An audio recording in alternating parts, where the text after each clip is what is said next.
what do you think the change they should be that they ask for? So, for instance, some of the things that small businesses definitely need is debt forgiveness.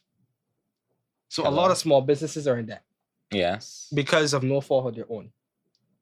They also need seed investment. So, instead of the $10 million that you attribute to seed investment, that needs to quadruple, if not even more. When you say seed investment, what do you mean? So, as in there's small loans where government gives up $5,000, I think it is, to small investors and small businesses. That is not enough. Right. That sometimes if you're immediate, that can buy you furniture. Yeah, that can get you to buy exactly. So recognizing that if you really want small businesses to prosper, what they're gonna need is actual real investment. Another thing as well too, the bureaucratic system is too much. Man, yeah. Oh, as in getting things done in Barbados is quite difficult. Right. So you need a situation where it doesn't take 10 years to get incorporated. Right. I don't want to take you on it. Like I know you're saying this. I don't want to think you understand, though. Exactly. I get basic things done. Exactly. There are things that I want to do, like in terms of like getting grants and that kind of things, and things from the government. But the rigmarole is so much. And I understand why that's the case. But I mean, it's so much that I want to call out something, right? No, you say you understand, right? I don't want. On one hand, I want to do this, but I'll just say it because I had 3 drinks. You remember the man applied to be cultural practitioners, right? And one of the perks is you could get things imported duty free. And I think that's brilliant. That's amazing. Why do I have to write down a list of the things that I want for the next year to get anything duty free? As if I deviate from this list, I have to pay for it. So if I want to get a sound interface in duty free, I have to sit down and I have to think about what are the next things I want for the next 12 months. Brought in duty free. Not practical. So and then that takes 3 weeks. Who does that for you precisely? Right. That's not taking 3 weeks to process after I spent a month wondering what is my next year. No, that's not how it works. I need this thing to know. Sorry, but I ain't going to touch on no. But we just went through a part of the industry where a lot of people realize this business cannot survive the way it is. I need to go into live streaming. I need to bring in things to do live streaming. Right. But cheese on bread, I cannot do that last year when I filled out the form to get things duty free. So now I have to pay stupid money to get things brought in to just do live streaming and just to live. So the point, and you were going on to say it's too difficult to do basic things, right? Which is continuing from what Kofi is saying. No, you're saying that in terms of the bureaucracy, that it doesn't need to be so stiff and extensive. Small business, yes. Because do you think? Let me be honest. Do you think that is there any legal repercussions for calling Massey? Do you think the Masseys and the Simpsons of the world have those issues? No. Okay, point taken. But there you go. So you literally have a governance system that caters towards a select few people. The phrase select few is so interesting because it's not a select few people, it's a select few entities. And the reason why they do that, no. Is that only our administration, or is that just something that has been? Is that just a traditional? That is structural. That's not any administration alone. That's not just Barbados. It's the Caribbean. It's just structural. That's the world, bro. Structural way. Who pays the piper calls the tune?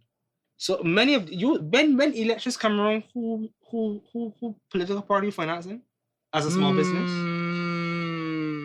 Who political party financing as a small business? I know you're correct, bro. I know you're correct. Precisely. So the realities is that these people are connected. These people went to school together. They help finance campaigns. They fraternize together in our court, and they have those connections to get things done in their favor. And that's you know how you could go even a step deeper. Some of these businesses and companies don't need to be in Barbados.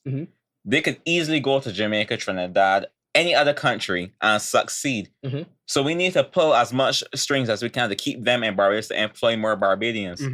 But we're thinking that they're the bulk of the employers. But again, I would bet to you that if I had to go in our parliament, both the Senate and the lower house, and they said that it is actually small business who are the larger employers in Barbados, I don't think many of them would know that. I'll bet $1 million $30 on that. Yeah, and it's just getting that information out there. There's actually small business that has to be focused on, as opposed to persons who are already established, who are already set, who already have the international connections, who already have the port of entries, who already have the finances, and yet still somehow we still continue to finance and support mature industries and mature businesses, as opposed to small ones who looking to innovate and get things done. This is such a great segue.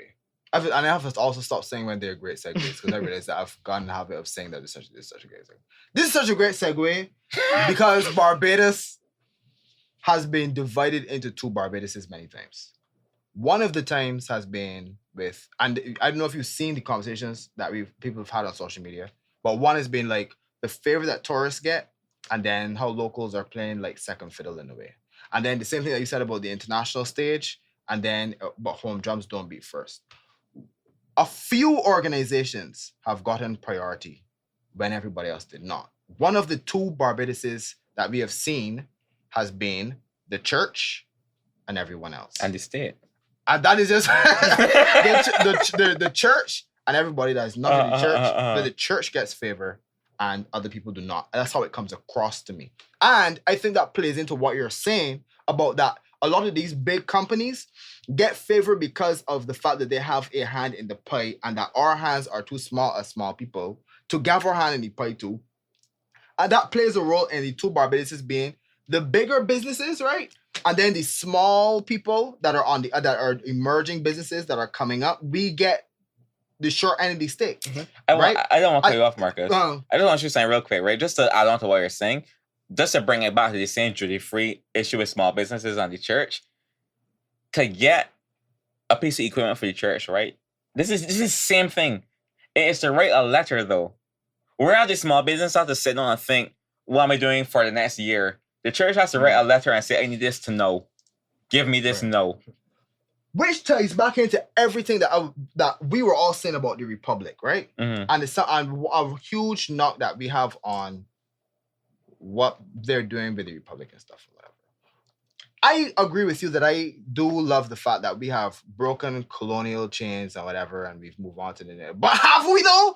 Have we? Because if we're saying that, like, it's strange to me that we are saying that we're breaking from these colonial chains, yet the religion that came here because of colonialism gets certain things that we do not get. No, I do not have a knock on Christianity. I myself am a very pseudo-Christian kind of thing. I don't go to church, but I still pray one kind of people, right? But at the same time, though, do you see that the church gets certain things that people that aren't in the church get? One of those things has been in terms of like COVID restrictions and that kind of thing and that kind of thing. I want you to talk about that. What I would say is that I think the church has been vocal in calling for what it wants and mobilizing people to get what it wants. Right. And actually the church is a successful example of what mobilization can do and influence that it can have. And that's why I call on small businesses now to begin to do similar things. We can't blame the church for being successful. What I can do, though, is bring up when the entertainment industry had a meeting. I don't want to call the wrong date, but it was last year. And nothing came from it. It's not that we did not try to mobilize. The only time the entertainment industry got some sort of leeway was that we was like, yo, everyone was like, yo, this is kind of weighted to one side.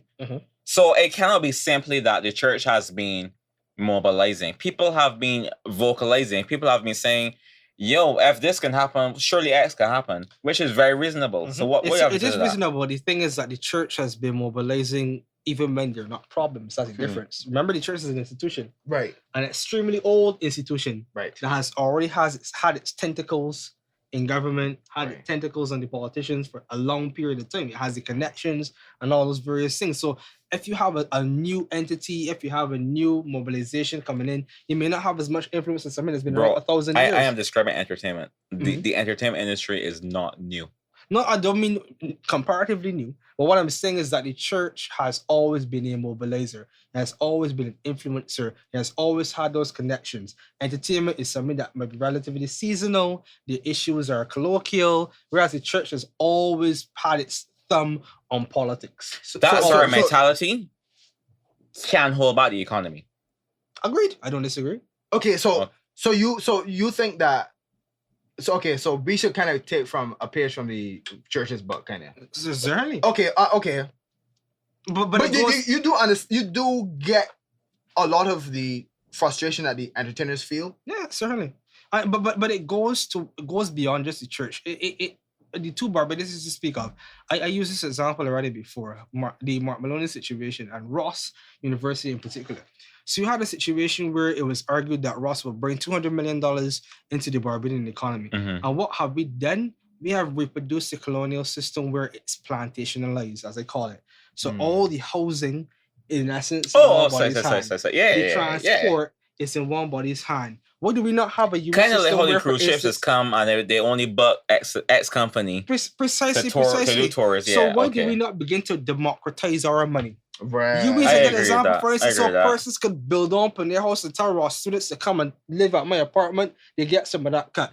These ZR men could have gone up there and bring them wherever they're gonna go, get some of that cut. Why do we continue to centralize finance and money and wealth? So you do believe that that's a deliberate policy. It's a deliberate policy. Okay, yeah. So you do believe that when people say that Barbados is basically run by a small number of people who kind of have those tentacles in, you believe that to be the case? That is the case. 100%. But not just Barbados, but that, and again, we would have thought that this government that who represents us that would act in our interest as opposed to reproducing the same policy. So the welcome stamp, for instance, we were promoting this welcome stamp thing. Come to Barbados and what's not. You've ever met anybody from the welcome stamp? That's insane because I met a girl last week. Many? I met one person last week. I've never met anybody. Where do these people? Oh shit! No, sorry. I'm sorry. I'm telling you, I've met people.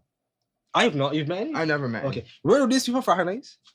I don't know. I think that clearly in the upper echelon. What I would say, I'm part of the there's a welcome stamp group on Facebook, which I'm only a part of because I heard that there was one, and I just wanted to be a part of it, and it was just for more research purposes. I won't get into that, but yeah, I was looking at the people that were there, and they have like a close-knit kind of group. Like, I was here for like 3 months. I used these two vendors, and I really like them. Here's what. But in terms of interacting with everybody, I've never seen that. To be honest, that's how I met them, because we're all in the same place that I met them.